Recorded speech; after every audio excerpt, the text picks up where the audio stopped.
Victoria's Secret Angels and Demons, which is a new documentary from Hulu coming out. It's a great title, by the way. It is a fantastic title. So the first thing I thought of when I saw this was there's an Abercrombie and Fitch documentary that also came out recently that talked about how awful Abercrombie and Fitch was. I think Abercrombie and Fitch was perfect in every way before they changed it. That's because Mary really believes in the early 2000s. She really does. I really do. Some people believe they should have been born in the 60s. Mary is like, I should have been a teenager in the 2000s. I honestly should have. That is really, like, like anybody else who's like, I was born in the wrong generation. It's always like, I was supposed to be born in the 50s because they're like. Supposed to be born in the 70s because I'm hippie. Yeah. There's like, no, bring me mall food. Give me sensory overload in a dark store where I can't see any of the products and I'm just smelling cologne. It's getting sprayed in my face. And lots of logos. The beat is like, and there's brand consciousness. And if you have the wrong brand of jeans, don't come to school tomorrow. Yeah. And I had a girlfriend who worked at Hollister. Brett had a girlfriend. Who wow. they said the rule. So they said the rule was that like if you that when they did job interviews, like you only hired them if you yourself would also have sex with that person. That's so gross. Wait, they said that? She's like, yeah, unless like the people interviewing thought that you were doable, they wouldn't hire you.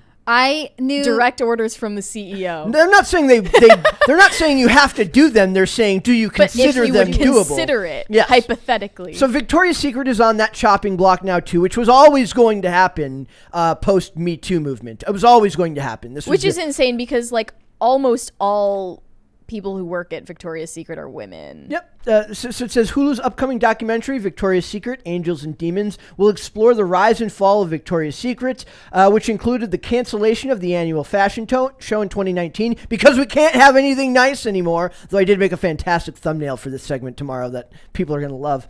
It's such a weird coincidence that they canceled it before COVID, which was like the wave of everything in person getting canceled. And like they lost steam before that.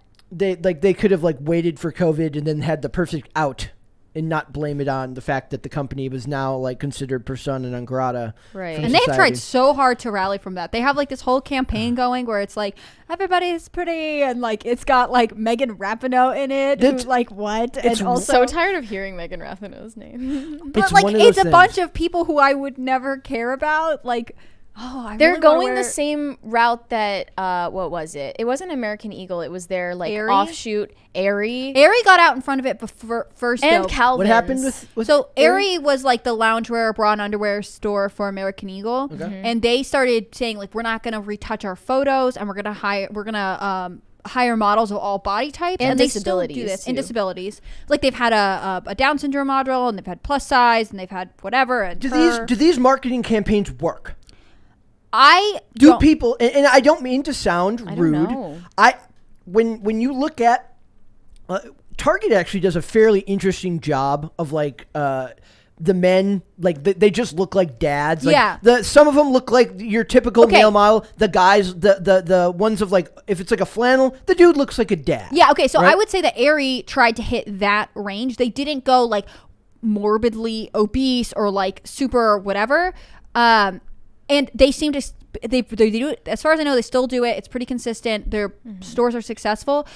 Victoria's Secret got so much backlash that like was building for a long time, and the floodgates finally broke, that they're like, we need to pull in some celebrity power so that they know that we're okay. So they like hire a bunch of people who like I would actually never care about but have some kind of feminist following to be like, well, I still shop here. So like I think Bella Hadid is one of them. Yeah, she talks about it. But it's also like I said, Megan Rapinoe from the U.S. women's soccer team, stuff like that. But I wouldn't say Bella Hadid is like some kind of bastion of body she was already or something. a Victoria's Secret model. Yeah. Like, they just hired someone they already had. Or like in more recent weeks, they've hired like they've had several, one or two trans models now. And like they're first really Down trying syndrome Victoria's Secret model thing really disturbed me because it is like an inherently erotic brand, and we talked about lingerie, and we talked about can they even consent to being in that position. Is why it disturbed me. So they link a big part of the documentary is linking it to Jeffrey Epstein. They talk about the creator has ties back to Epstein. So it says The 3-part series will consist of interviews with former models and employees of Victoria's Secret who will discuss billionaire CEO Les Wexner. It will also shed light on Wexner's connection to notorious convicted sex offender Jeffrey Epstein and maybe Ghislaine Maxwell and the flights to nowhere that service no one. By the way, I'd like to say Naomi Campbell, as much as everyone loves to, praise her, she was on the flight logs 5 times. Do we not like Naomi Campbell? She would like beat up her assistants and stuff. I mean, people still praise her regardless. And like, she was never an angel, but I think she was involved with it. Yeah, she did model for them.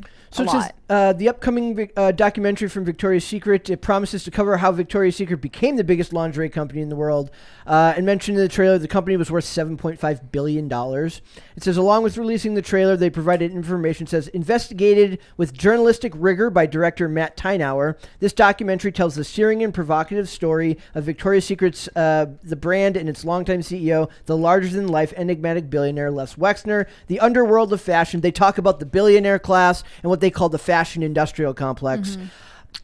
Is it exploitative? Is like the whole point of it is to be the investigation of it. No, or the company as I'm saying the company as a whole. Is it exploitative? I didn't like the angle that this documentary seems to be taking when they're like talking about the fact that they were accused of only catering to certain body types and making some women feel that they were excluded from the brand.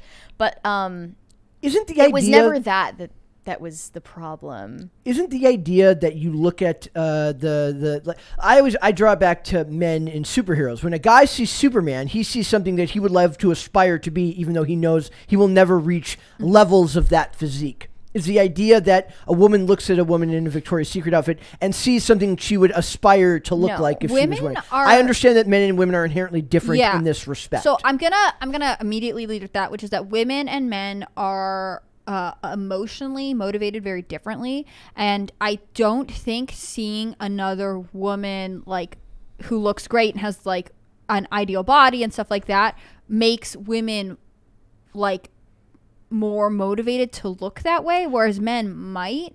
I think that the thing is, this is a lingerie company and it would be really difficult to sell underwear without like in some way seeming sexual. Like it's funny that you say that, because we were just talking about this brand I had heard of called Mentionables that I believe is run by a Christian women. It is. I looked into it. Yeah, and they are a model-free lingerie company that is exactly like their angle, is that they're doing so they're advertising it without presenting women in these like inherently intimate garments, and like it's all like I've seen them before. Yeah, it's on mannequins and hangers and I've stuff. seen them before. I mean, theoretically, even with a mannequin, you're outlining the female form, so like you're still kind of showing but then off it's women. not a person, it's not a person. But like I think what's wrong with Victoria's Secret is that it became like weirdly depraved. Like eventually they launched Pink, which was like their offshoot for younger women. Like they say like teenagers, but it really goes down to like middle school. Maybe I used to know elementary school girls who were like, I really want to shop at Pink and my mom won't let me. And like the Pink stores are housed within the Victoria's Secret footprint, so they have to go there to. You can enter through, like if you're They're at the physically mall, right next to each other, and there's a huge and like the doors open them. into each one. And so to a certain extent, like they were always aware that they were ultimately trying to recruit younger and younger shoppers, which I've said it before on the show. Like I just think we have a really hard time knowing how to treat and handle appropriately like 10 to 14-year-old girls in our culture. It's kind of an awkward place to be because we're still sheltering them from a lot of stuff. But on the other hand, like, of course, they're going through puberty and, they're more interested in seeming a little bit older and, taking on they're growing up. And that's inherently awkward for us, as I think any kind of, I don't know. Well, I just we're think not able to struggle contextualize something in between a child and an adult at this point. And I don't know why that is, if it's like the sexualization that's aimed at children. I think it's that like we start sexualizing really young children in a weird way, but then we don't know how to appropriately handle like age appropriate maturity, right? Like we have like this on off switch approach, and that doesn't really make sense. And I think with Victoria's Secret, one of the issues became like, actually they are selling to women, and women being, let's say, 18 to, I don't know, 50. When do you stop shopping at Victoria's Secret? But also they know eventually they want to start getting their customers younger and younger and younger. Mm-hmm. And that becomes where you would be concerned about showing women, you know, especially young girls, like supermodels and like things like that. Like I don't actually oppose the use of models. I don't really care about that, but it's just a really difficult position to be in. And I think ultimately, like, their CEO had a bunch of comments about like, I can't remember what it was, but like stuff that was offensive. And I think the ideological push against them took the business down, but the undercurrents of what was a challenge for us never really got addressed. So what would if they had just ignored it, do you think they would have been fine? If they had not capitulated and hired the Megan Rapinoes and changed their business model, would they have been fine?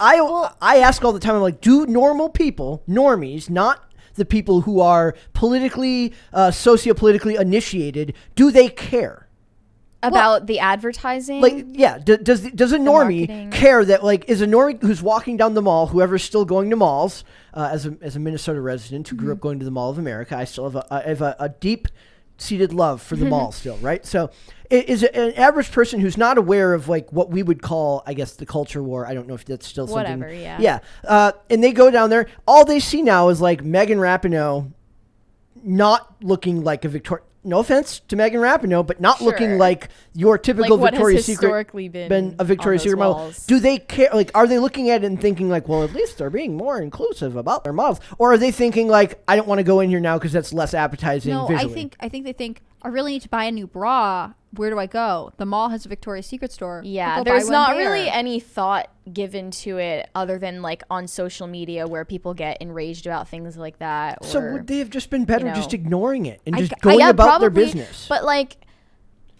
the problem that I had with it, which I was talking about with you earlier, and I hope I've thought about more to articulate it, is the body positivity stuff. Them not being inclusive enough was never the problem with their marketing.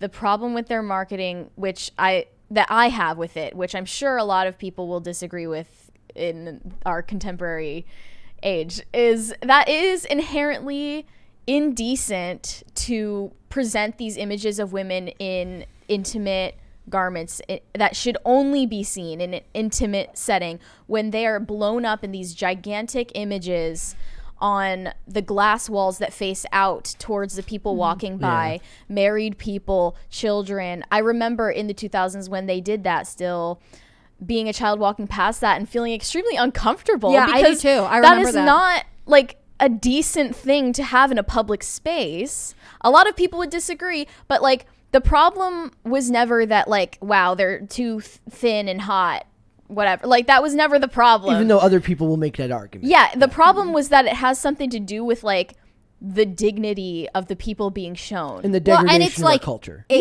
When people get upset about seeing, like, swimsuit models used to advertise, like, alcohol or whatever else, like, it's the same thing. Like, if you have to constantly use basically naked women to get them to come into your store, like, not everyone wants to be exposed to that. And how does that around every mall married corner. Women or like women in relationships feel when they're trying to shop for lingerie and their partner is with them and there are all of these images of other women around them? They should learn their lesson about making men go shopping with them. That's what they should learn. I mean, I don't like it in the first place as like that's like a public thing that we do, but like, think about that from the marketing perspective. It was never like, wow, like I have Down syndrome and I feel like there should be a picture of someone with Down syndrome on the wall here. Like, that was never even close to the problem. I just think no one ever challenged Victoria's Secret, you know? Like, it became so Remember iconic. Fredericks of Hollywood? Is Fredericks of Hollywood still around? I don't know. I don't know what that is. No, man. No idea. Okay. Also in malls. But you know what I mean? Like, there's not like, it wasn't like Victoria's Secret beat out something else. There's no big competitor, right? Really. Like there's some for like I think is it Lane Bryant or something that for literally women who have like triple D breast. Like they're kind of a specialty style, whatever it is. I don't remember what it is, but there wasn't like a competitor that was like we also sell underwear. And by the way, like I feel like maybe I'm wrong, whatever, but I feel like the Victoria's Secret sizing is inclusive enough. Like they'll tell you you are whatever size you want to be, so you buy something. Like they just make it up. If anything, the sizes are too big. So they talk about the creator's connection to Jeffrey Epstein, and they say only 2.5 years since Victoria's Secret canceled its famous fashion show in the wake of the Me Too movement. So they directly correlate it to Me Too and say, and yet it seems like a mass psychological event has occurred, and half the world has forgotten the conversation as to why Victoria's Secret, as it is now, or VS as it is now known, needed to change in the first place. And this is where I think they disagree with you about why it needed to change. Yeah. Forgotten that strutting around in stilettos, bikini bottoms, and a push-up bra with a skirt of balloons attached to your hiney. I like the word hiney there. It feels vindictive to use the word hiney there. As the models did in one show, was not really a dream outfit for anyone. Forgotten that the wings could weigh up to 30 pounds and made adult women look like naughty putty. That such inane outfits were part of what created a culture where men in power, including men in power at Victoria's Secret, saw young women around them as playthings to do with what they desired.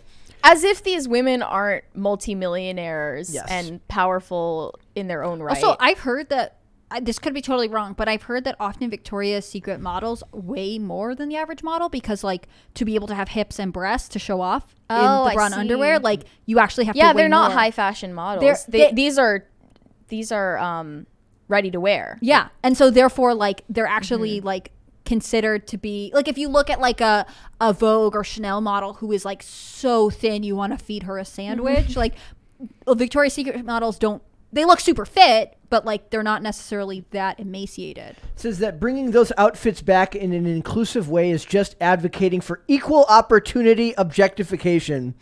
I'm sure. See, this is where you go in a very puritanical direction when you don't understand the dignity or value of a woman and of the image of a woman's body. Yeah. Like you end up wanting to just hide the whole thing if you are like separating the physical from the spiritual. I think one of the things too is like Victoria's Secret's fashion show, like, did we ever need it? There are lots of actual famous lace and lingerie lines, like La Perla is one of them. I don't think they do a fashion show, like, but it became like a whole people got like, really into it. It was hyped up beforehand, but like no one. Do we need Fashion Week? Like I said, do we need Fashion Week in Milan? If you're like, I mean, but that's different. But that's more of an art exhibit than anything. And those pieces are sold separately. Like what I'm saying is, there's not another lingerie brand, as far as I know. I'm happy to be corrected here. That does a fashion show. Victoria's Secret did a fashion show because they realized that they could make money off of the consumer in another way. It's just an expensive ad buy. But really, they didn't have to close stores over this. People still buy their products. Like the extraneous thing got canceled. Victoria's Secret shares tumble after cutting 160 HQ managers' jobs to save $40 million. So all the begging, pleading, all the changing, all the claims that you're going to be more of this and more of that, and you're going to get with the times, it doesn't matter because people know inauthentic when they see one. Whether we believe that the original concept behind Victoria's Secret was exploitative or sexist or whatever people may say, it was still authentic to what they were trying to create, and people understand authenticity. They understand that Megan Rapinoe is not fit with Victoria's Secret. Whether they want to, they can pretend all they want. She doesn't. She does not, nothing in her ideological makeup, in the way she talks about the world, which to me makes me even more cynical, because then I'm like, okay, she's just doing it for the money. She doesn't actually think she's changing anything. This company represents everything that she's fought against. This is the crux of the issue with so-called representation and why people mistakenly think it is so important, is you didn't even think to ask someone what it's like to be blank, to have blank disability, to be this size, to have this experience. It's all about you. If you haven't experienced something that someone else has, that's when you ask them about it. Yep. It's just like, I think about like Nike made these shoes that like they're supposed to be really like great for people who are disabled in a couple of different ways, because like you can step into them and they snap around your foot so that they are like easier to put on with, like, I've seen a video of a woman who has a prosthetic leg who does it, things like that. If you have like certain neurological issues, like that is an interesting project to be like, we want to access and be available to more customers. So we're going to think of how our design impacts that. Like Victoria's Secret deciding that they're going to like up the size of their underwear, like is not necessarily reaching out to someone who is plus what size about or that who has improves the product? Right. Like it's not really innovation. Like in some ways, the big thing about, I don't care do they about up this. Do they up the size, or do they actually make different products for different? Like for instance, with workout, like with women's workout pants, that they make the high waisted stuff because it makes it easier to for your stomach, right? When you're working out, trendy, like, yeah. But that's what I'm saying. Like, but that serves a purpose. No, I think that like that's. So like the whole thing with ready-to-wear fashion is that we moved away from like custom tailoring. People used to have fewer clothes that were made to fit them in a more specific way. And ready-to-wear fashion takes an average size and kind of guesses and it's like, here you go. And that's why often it's like, I buy cheaper stuff, but like it doesn't really fit that well. And like, I don't know, I don't really love it. So with the same idea with like the way lingerie, meaning like all underwear, started is like women used to go in and get fitted at a tailor's for bras that fit them, and then they'd have a couple of them. And Victoria's Secret is the kind of thing where they actually want you to keep coming back and buying new, and now there's a new trend, and now it's summer, so you need this lime green one and like whatever else. And so they kind of take an average. Like when they decided that they needed to be inclusive to sizes, they didn't think, how do we make a product that is more comfortable for women who have like H cup breasts to wear? But there are companies that are specifically designed for those sizes, or like I don't remember what it's called, but there's some company that right now that advertises a lot on like social media that is like specifically for like women who have like AAA, like they're very flat chested. I think in some ways, you know, we forget that inclusivity could actually be about making more interesting and better products instead of just being like, oh, well, we put a model who kind of looks like you in a picture. Like I would rather have the money put towards research and development than towards marketing. That's as far as it's always going to go to marketing. It's because that's the easiest. It's a path of least resistance. Oh, I'm aware. I think we should be honest about what would be better. So the last thing is the documentary talks about how Epstein was basically like a recruiter for them in like the 90s. It says the New York Times reported that according to executives, Epstein began posing as a recruiter for Victoria's Secret in the mid-90s. That's going to be in the documentary, leading to complaints and allegations. Wexner claims to have had no knowledge of the allegations again until Epstein's arrest in 2019. And they talk about the documentary is supposed to expose whether he knew what was going on there. I don't know if I buy that they're going to give you a definitive answer on that, but we'll have to wait and see. That's going to be on Hulu. I always feel like if it's allowed on a mainstream platform, no matter what it is, there are some things you're not allowed to say, topics you're not able to broach on Hulu. All right, there's a super chat there. Unavailable ID name said, is the modeling or fashion industry as a whole, in the modeling and fashion industry as a whole, Victoria's Secret is a public face. People have been ripping apart ANTM recently, and all it did was show what the industry was really like then. So what is ANTM? America's Next Top Model. Come on, I thought you liked the early 2000s. Oh, yeah. So they don't like America's Next Top Model because of what it exposed. Well, let's be real though. Tara Banks on that show. That has nothing to do with what modeling is really like. I mean, I think modeling is like the modeling industry has an inherently unhealthy standard in a lot of ways, and it can be very brutal. I'm just remembering the shoot they did where they had the models pose in Greece in a giant Greek salad, baking with olive oil all over their bodies like in the summer. They did crazy. Like the thing is, the modeling industry did not do some of the things America's Next Top Model did, because America's Next Top Model was a reality TV kind of game show. Like, it's a little unfair of a comparison, really. I think. I don't think it was representative of the industry at all. But I think like I've always been interested in fashion, and I've always thought that, you know, the modeling industry is a very difficult place to navigate because, you know, models are told, and this would be horrible to hear, right? You're a hanger and you're supposed to be letting the clothes show off. And that's why there are specific sizings. but we push it towards a really unhealthy standard. And it's just not something that we've ever been able to navigate successfully. And I think having all this like, well, we need representation actually distracted from like what the major issues in the industry are. Yeah. All right. There's one more there. Bad Up said high-waisted is to cover the fupa, Brett. Yes, I didn't have the right words As for they it. say, if they're leggings, if they're called leggings, why is your stomach in there? See, I love high-waisted stuff, but it's because like the smallest part of my body is my waist, so I'd rather have well, it is the trend right now. Everyone. It also it was trendy in the 50s. Like everyone back off high-waisted stuff, man. I like it. There's I remember in the night, like when the movie Cruel Intentions came out, Reese Witherspoon has this one shot in just ridiculous high-waisted pants. I was like, that one, because it felt out of place even for the time, because that movie came out in like '99, and I was like, that would never come back in style. And lo and behold, like I always loved high-waisted stuff. I've always loved that silhouette. It's really classic, and I bought high-waisted jeans on a trip to England when I was in high school and came back and like wore them to school. I loved them and was like, and I remember this girl looking at them. She's like, they're like I don't know if I can say this word on YouTube. Wait, what? Anti-sexual jeans because they're so high-waisted, no one could get into them. And I was like, this is such a bizarre comment. But I wore them continuously. Chastity belt. And then they jeans. came back into style. So I regret nothing. Yeah, basically. I mean, mom jeans aren't my favorite thing. I think there's like, you always have to dress for your own body. And there are a lot of different silhouettes that look better on people. all right, there's a couple more there. Yes. Thank you. Goofer Trooper said, how much for Brett to wear high-waisted leggings? I mean, I actually have $2 apparently. I have all my like, because I used to buy, when I would buy my pants, my skinny jeans would have to be brought in more at the ankle and at the knee.